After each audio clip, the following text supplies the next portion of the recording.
사회적으로 핫한 이슈를 키워드로 알아보는 핫키워드 시간입니다. 함예진 캐스터 안녕하세요. 안녕하세요.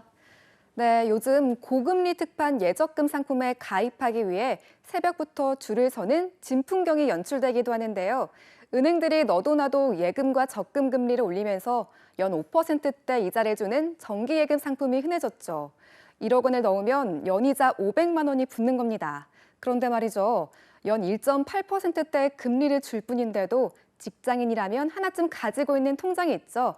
사회 초년생들이 가장 먼저 가입하는 금융상품 중 하나이기도 하고요. 정답, 청약통장 아닌가요? 네, 정답입니다. 내 집 마련의 푸른 꿈을 담고 있는 청약통장. 청약통장도 통장인 만큼 이자가 붙는데요. 금리가 7년째 연 1.8%였죠. 그러다 보니 최근 몇 년 사이 청약통장 인기는 팍 시들었습니다. 아예 내 집 마련을 포기하는 청년이 늘어나고 올해 들어선 높은 금리를 주는 예적금이 우후죽순으로 생겨나며 청약통장의 매력이 떨어진 건데요. 너무 한다는 소비자 불만이 커지자 국토교통부가 이번에 인상했습니다. 핫케어대에서 짚어보겠습니다. 금리가 계속 오르면서 예적금 재테크가 인기인데요. 그러면서 재테크 커뮤니티마다 청약통장 관련 고민이 줄을 잇기도 했죠.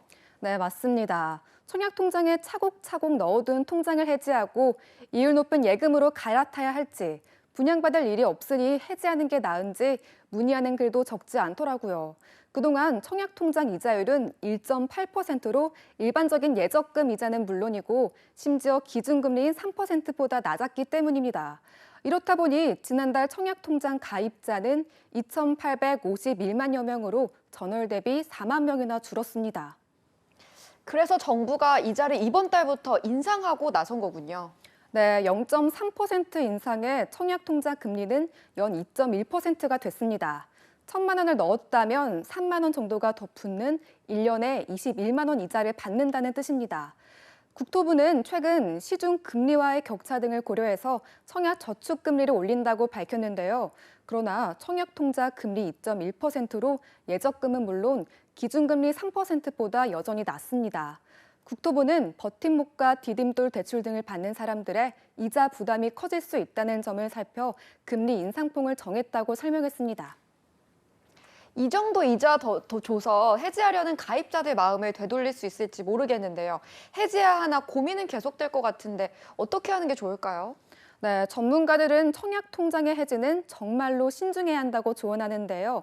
가입 기간이 길어야 유리한데 오래된 청약통장을 해지하면 그동안 쌓은 가점이 모두 사라지기 때문입니다.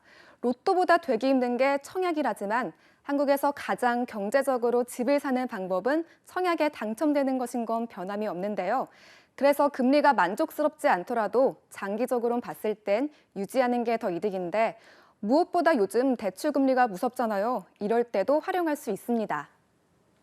맞아요. 급전이 필요한 경우에는 해지하는 것보다 청약통장을 담보로 대출받는 게 유리하죠. 네, 주택청약담보대출은 주택청약 저축 가입자가 목돈이 필요할 때 은행에서 이를 담보로 예치금의 90에서 95%까지 1년간 자금을 빌려주는 상품인데요. 청약도 해지하지 않고 금리 면에서 혜택도 받을 수 있는 겁니다. 그래서일까요? 실제로 온라인 커뮤니티에서 두 마리 토끼를 다 잡는 방법이라며 청약 담보대출 받아 재투자하는 분들도 있더라고요. 네, 맞습니다. 예를 들어 청약통장을 담보로 대출을 연 3%대로 받았는데 많은 고금리 상품 가운데 연 6% 예금 상품에 가입하는 거죠. 그러면 3%의 예대마진 이득을 볼 수 있는 겁니다. 하지만 전문가들은 일단은 이 청약담보대출 같은 경우에도 은행마다 대출금리가 다 달라서 일단 내가 금리 수수료를 물어서라도 가입하는 게 이득일지 정확히 따져봐야 한다고 조언합니다. 네, 고금리 상황에서 애물단지가 된 청약통장입니다. 다만 청약통장의 목적은 어디까지나 청약이라는 마음으로 해지보다는 비장의 카드라는 생각으로 갖고 있는 게 더 나은 것 같습니다. 지금까지 핫키워드 함예진 캐스터였습니다. 고맙습니다.